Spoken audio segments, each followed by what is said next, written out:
Hi everyone, Space Robot Arm here, and welcome to my game room / studio tour video. This is something I've been wanting to put together for a while. A few people have asked me for it, and I've recently added some new stuff. I'm gonna show off where I keep my games, my consoles. I'll show my setup for how I play on a CRT and stream. So I hope you all enjoy it, and let's kick it off. So this is my overall view of the room. I have a CRT and LCD TV. There's all my consoles set up. I do have a collection of guitars as well. Music is another one of my favorite things. There's my computer and a shelf where I keep a lot of games. The famous couch where I do all of my streaming.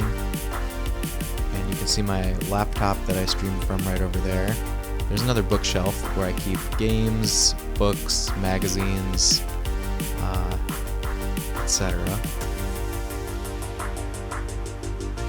This is the main CRT that I play on. It's a JVC AV27S33. It's a rare example of a CRT that has both component input and curved glass, so that's what made it really desirable to me.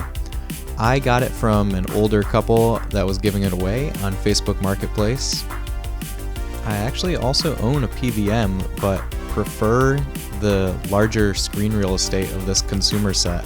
The HD TV is an Insignia that I got from Best Buy circa 2011. I pretty much just use it for anything that's 480p or above. Here's my console shelf. This is in the style of the Kallax shelf from IKEA. This is a clone of that though, that originally came from Costco, and I've got some neat little dividers in there to help me fit more consoles on it. And the first console is the Super Nintendo, my #1 favorite of all time.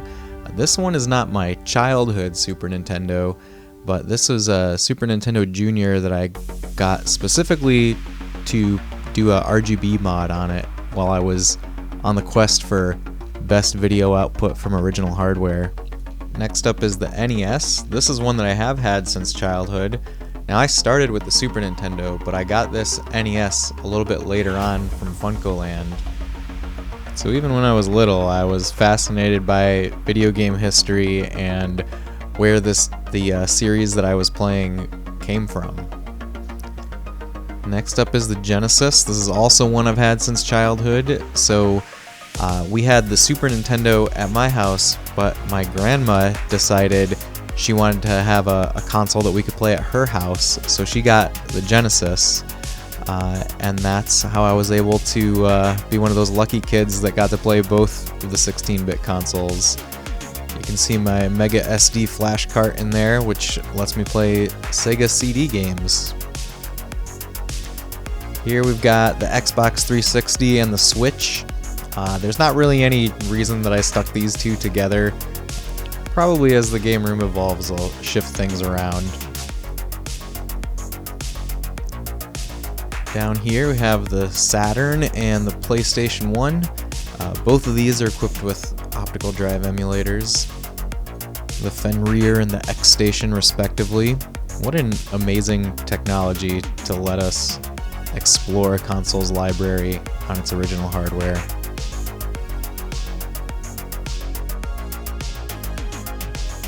Moving over, we've got both a PS2 and a PS3, and the fun fact here is the vertical stands that I have here are both Sony OEM vertical stands, and I think I bought them at the exact last moment that they were available.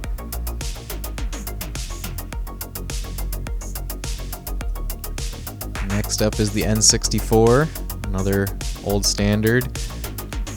Above it is my PC Engine Core Graphics.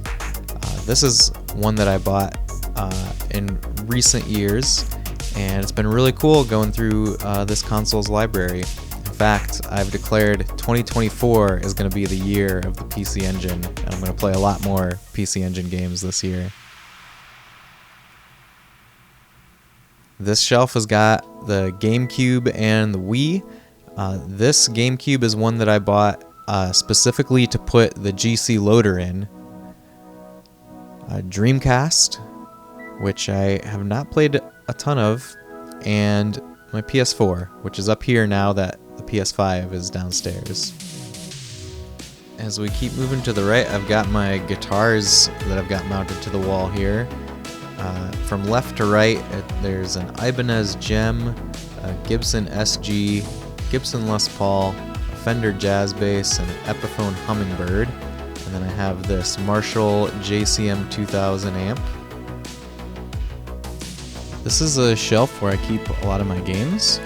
I have some of these aftermarket cases from customgamecases.com. I think they're really great. I have them for basically like some of the more special games in my collection. Basically the ones that are important to me. Also some of the more expensive ones. You can see Earthbound and Chrono Trigger over there in the back. Also my Famicom games organized by color of the rainbow. I've also found myself with quite a collection of these modern, officially licensed reprints like the Valis collection here. The next shelf down, I've got a lot of the loose cart games. Well, pretty much all of my loose cart games. NES, Super Nintendo, N64, Genesis. I've also got my Famicom Disk System games over there on the right-hand side. Going down one shelf, I've got a few books and graphic novels, but maybe more importantly, a few VHS tapes that are mostly from childhood.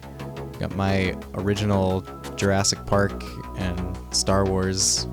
And here's my collection of old video game magazines. That's mostly Nintendo Power. And then on the right-hand side is strategy guides. This cabinet is where most of my disc-based games are, but up on top I have this rack of Game Boy games. This isn't my entire Game Boy collection, it's just what I could fit on this cool nail polish display. I've got a Link and Yoshi plushie over here. These are things that I bought for my kids and they didn't really want. In the back I've got my Tears of the Kingdom Collector's Edition and my Wii U, and my Switch, and the Analog Pocket over there. Oh, up on the computer speaker I have my Lego Horizon Forbidden West tall neck. And this Zelda poster I wanted to show off. This is like, it's printed on acrylic, and it's got this really awesome retro anime vibe to it. I just kind of fell in love with it. Inside the cabinet I've got some random stuff sitting in front of the games, but there's GameCube, there's DS over here, and then Switch, and then on the bottom is Wii. This here is the Retrobit reprint of Metal Storm for NES, the collector's edition. I actually got this at the limited run physical store well after it was out of print. On the other side of the cabinet is PS2 up at the top, PS1, PSP, and PS3. Random stuff on this next shelf, including the box to my special edition Game Boy Color for Pokemon Yellow since the day it released. And then on the bottom we've got Xbox 360. This is my computer desk. Again, not where I stream from. I've got the microphone set up over here just for video editing. Here's a Lego set that I'm currently building, Eldorado Fortress. Up on top of the shelf I've got a few various things. This is the Astro Mini arcade cabinet. I have an action figure of Ripley from Aliens that I've had since I was like 5 years old. Some various Legos, just some little like random figures, a couple Link amiibos.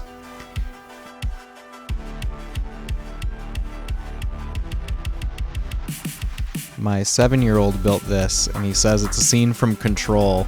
He built it while I was playing it. I think it came out pretty good. Alright, and I've saved the technical stuff for last. This is the AV setup for having all my consoles hooked up at the same time, and also for streaming. And I'm going to walk through it step by step.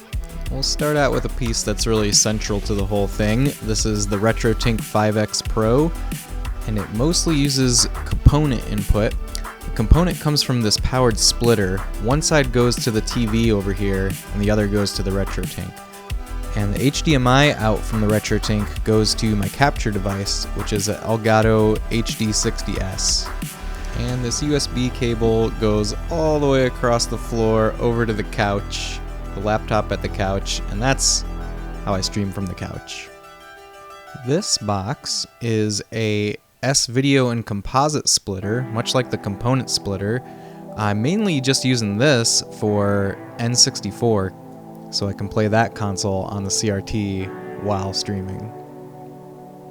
So most of the console outputs go into this switch, which can take both SCART and RCA inputs, and it has both a SCART and RCA output, so I could do both RGB and component with this.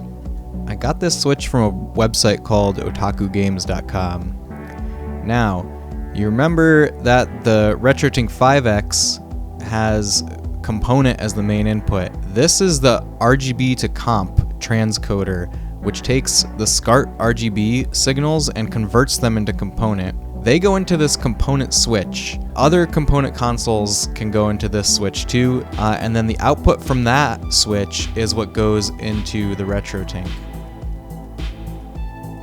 This is a really cheapo HDMI switch that I use for my HDMI consoles.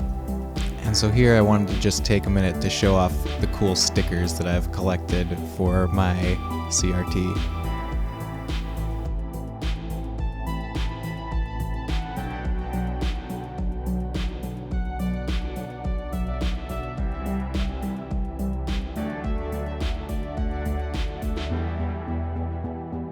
The very last thing I have to talk about is this glass display case, and it's still pretty empty. This is kind of my newest addition to the room, and I've just put some of the more valuable and interesting things I have in my collection in here. Alright, and that's the tour. I hope you all enjoyed it as much as I enjoyed showing you. If this looks like cool stuff to you, please give me a follow over on Twitch, where I stream twice a week, Mondays and Thursdays, and hope to see you over there. Bye.